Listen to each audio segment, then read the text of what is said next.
According to the World Hunger Day website, a third of the global population does not have access to nutritious food, and the current food system is failing to meet the needs of 2.4 billion people. The Food and Agriculture Organization says research released by the Lancet Medical Journal states that malnutrition contributes to 45% of all deaths of children under 5 years old annually. In South Africa, the 2022 World Hunger Day, which was observed over the weekend, is commemorated amid reports of children dying of malnutrition in the country's different provinces. Professor Albert Modi, Deputy Vice-Chancellor of the College of Agriculture, Engineering and Science at the University of KwaZulu Natal, joins us now to talk about this. Prof, thank you very, very much. It's good to have you on the programme. Thank you very much. It's good to talk to you. A good starting point, obviously, is to give a definition of hunger and why there is so much hunger in this world, food shortages and malnutrition. Well, first of all, let me thank you for the opportunity and acknowledge the contribution of many people to us understanding the concept of hunger. And these are researchers, policymakers, and civil society. We know now, without any shadow of doubt, that hunger refers to lack of access to adequate quantities of food that are nutritious for the daily requirement in order for a person to survive. So it's not enough for you to have enough food to fill your tummy. What is enough in quantity and quality. You know, the opposite of hunger, I suppose, is food security. Food security, and that's a big issue as well. When we talk about South Africa, we realize that we have enough food. However, not everybody has access to that food. So let's talk about food security. Food security refers to the fact that there is sufficient quantity of affordable, nutritious food. And you have to analyze it from two perspectives. The one is the access to adequate quantities of nutritious food all the time, having 3 meals a day. But there's another side to it which requires government attention, and that is food self-sufficiency. So South Africa is a country that is seen at a national level as having adequate amounts of food.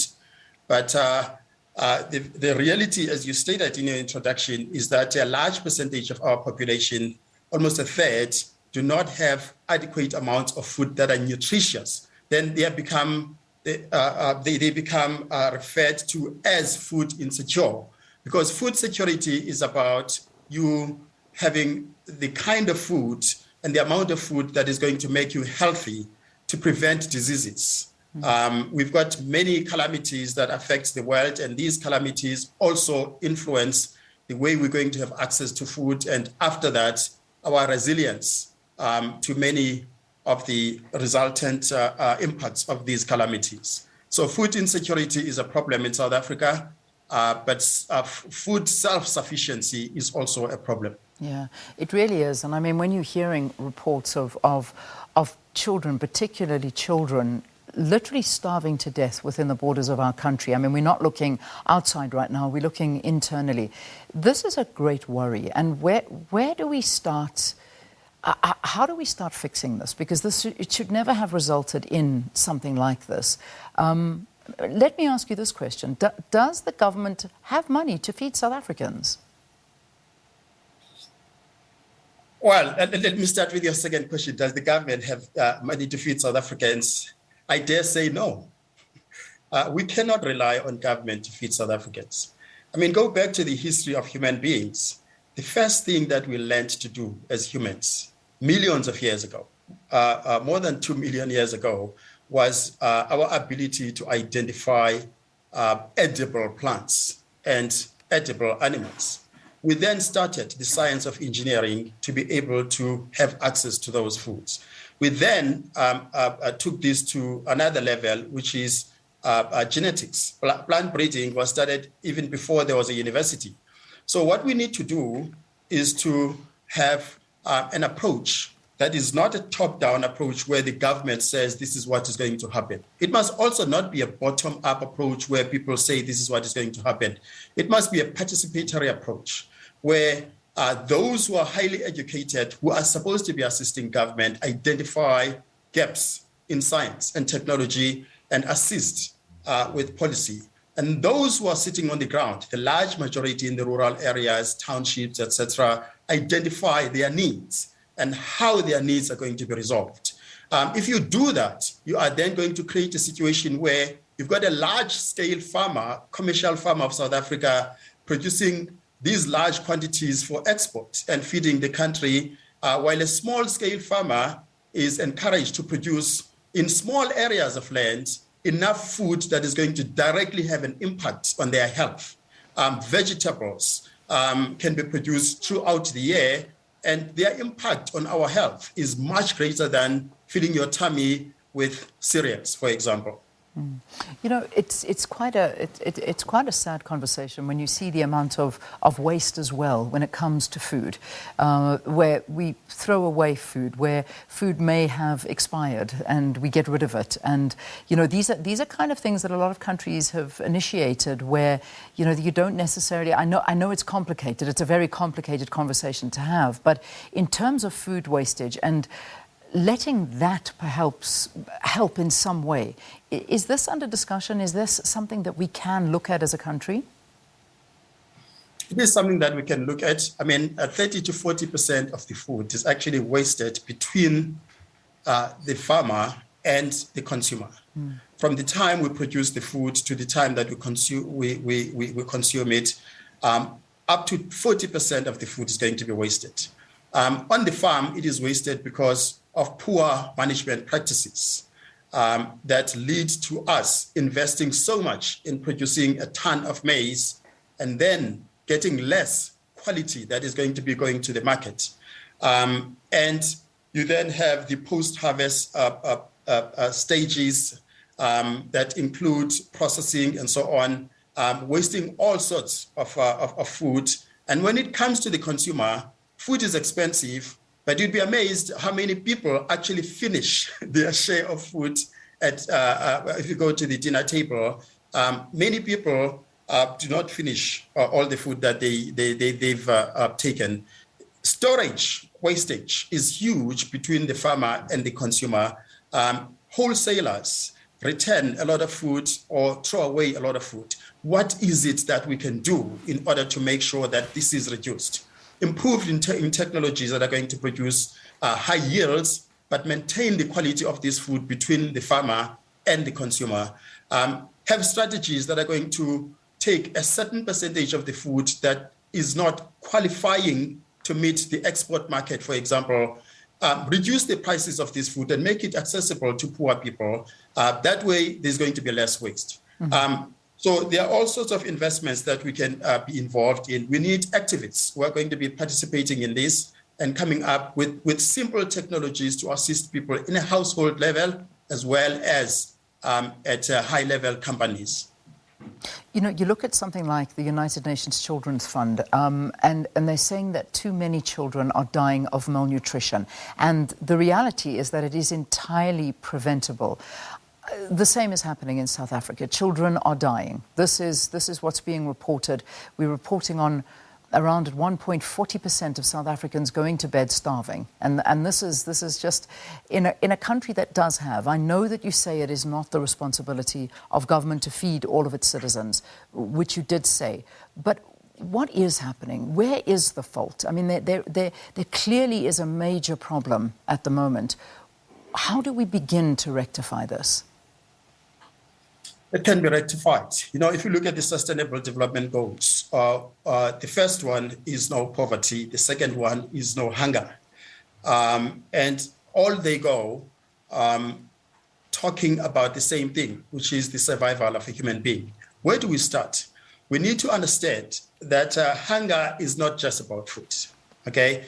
It is inextricable. It is linked in a manner that can be defined and connected in what is called a nexus, a connection of other issues. We need to remember that, for example, America is not the food basket of the world. If you look at the GDP of America, it's actually about 1% of the GDP of America that contributes to the economy of that country, and yet those people are not hungry. 2.5% of the GDP in South Africa is contributed by agriculture. Now, you would say that agriculture is not important, but if you look at the backward and forward linkages of agriculture to the economy, you realize that backwardly, agriculture contributes a significant amount to the general economy. The manufacturing sector, for example, requires agriculture. So create opportunities in the manufacturing sector in order to grow agriculture. If you go to the wholesalers, that is the forward linkage. When those people have enough food, there is more food for agriculture. And as a consequence of that, you create more employment. Agriculture requires human resources directly more than any other sector. Then you create employment. So what I'm trying to say is that our approaches must look at a multi-dimensional way of analyzing the situation, where education is at the center, and then interventions such as innovations and understanding the contribution of agriculture to the other sectors of the economy. Because while we export less food than we import, agriculture still plays a significant role in terms of our economy. Yeah. I want to talk about immediate solutions as well. And there have been talk of a lot of these things. And one of the suggestions is to look at the basic food basket that we do have, the essential foodstuffs that South Africans do need in order to survive and to not be considered malnourished. I mean, this is very, very important, and ensuring that these foods do not increase, that there are no taxes on these foods, and these foods are available for everybody to obtain. When you're looking at an environment where everything is going up at the moment, I mean, a food basket is just costing more and more every single day. The fuel price is going up. We're looking at it at the moment, $120 and rising fast. Petrol is about to go up, just under R4 a litre here in South Africa if something doesn't get put in place before that announcement, which is expected today or tomorrow, and it goes up at midnight tomorrow. But, the reality is, how do you keep these prices low? And surely that is where government does come in to ensure that people can afford these things. There has to be a buffer somewhere. Totally agreeable. I mean, if you look at the amount of money that we spend as consumers on food, on average, 25% of the money that we earn to buy food is used to buy meat. Almost another 25% is used to buy bread and cereals. And you've got about 10% each for vegetables, milk, and cheese. What we need to do is to understand that there are shifts in the market. As you indicated, the price of some of the commodities has increased. And the price of some of the commodities has decreased. The decrease in price of grains, which is the major commodity for South Africans, has led to a situation where commercial farmers have shifted, taken some of the land that is supposed to be used to produce enough grains, and they are using it for other things like fruits, for example. Now, fruits are mainly for export. They are not going to be directly linked to food security. The consumer shifts. People are eating less beef and more chicken, for example. So the interventions must be to identify opportunities, such as new commodities for agriculture, and these must also include poor people in the rural areas. Take goat meat. Have you been to a supermarket and found goat meat? You find lamb, you find beef. Go to the rural areas of the Eastern Cape, and people have got goats, but there is no market for these goats. They sell the goats to each other for cultural purposes. Go to West Africa, and people want goat meat all the time. Goat meat is actually even more nutritious than chicken itself. So create these opportunities, identify opportunities to create new commodities. And once you've created those new commodities using government policy, you then create a space for businesses, including small-scale farmers, to participate in this so that they become a part of the value chain. Indeed. I mean, we're looking at a country that has got so much arable land, and we could be rich in these productions and these products. But as you say, so much of it is made for the export market and unfortunately not for local consumption. There are just so many angles I want to speak to you about, but perhaps maybe the last one we can touch on is in terms of Southern African trade and the stability when it comes to trading with our neighbours and our partners. Because, when you look at Southern Africa and you look at the amount that we could assist one another to ensure that we do not have this kind of hunger and starvation in the continent, how can we improve that? I mean, surely that is something that we need to look at very, very seriously. Well, the trade, first of all, the agricultural trade balance in South Africa shows that, as I indicated, we import more food than we export food. And when you look at that, you would say that agriculture is not doing very well in South Africa in terms of the economy. But as I indicated, the backward and forward linkages show that agriculture actually is a major role player. Now, what has not been happening are creation of interventions within Southern Africa where commodities that have been ignored. We in research, we've got what are called orphan crops, traditional crops. These are highly nutritious crops, but they do not have a space in the market. We can have South African farmers producing sweet potatoes under organic farming, producing taro, producing cowpeas, and these can be processed to make other products. These can be traded with Southern African countries. We can have cassava coming from other Southern African countries to South Africa, and if we process it into other forms of food commodities, that would increase the activities in terms of the agricultural trade in Southern Africa.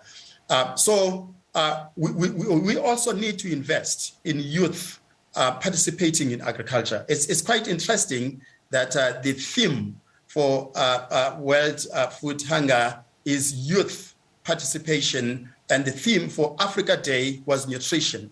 We need to look at the type of education that is given to our kids when they are at school as well as at universities, focus on agriculture as this multidimensional expertise that can allow you to participate in agriculture from different perspectives, train the small-scale farmer, and invest in extension, invest in development of new technologies that are going to allow people to have sustainable ways of producing food in a small area of land.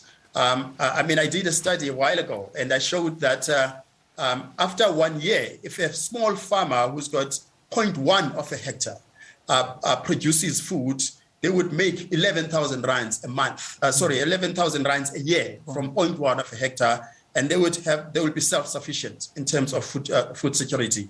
Now, if you look at the 350 rand grant from South African government, that 11,000 rands a year can actually remove that grant, and then we can take that grant and use it to invest in other activities that are going to push the economy of South Africa up. Yeah. Focus on the majority of people and make them participate in agriculture themselves, and make your education at universities to be the one that is going to be respond to these through innovations that take into account and the advantage of the sun of Southern Africa, where the energy for production of food is going to be there, and how we are going to respond to climate change, where we have water harvesting as well as production of drought-tolerant crops that can be used in Southern Africa, exported as well as processed as new commodities for other parts of the world. Very interesting, Prof. Thank you. Thank you very, very much for your insights into what is one of the most important conversations that we need to have in this country.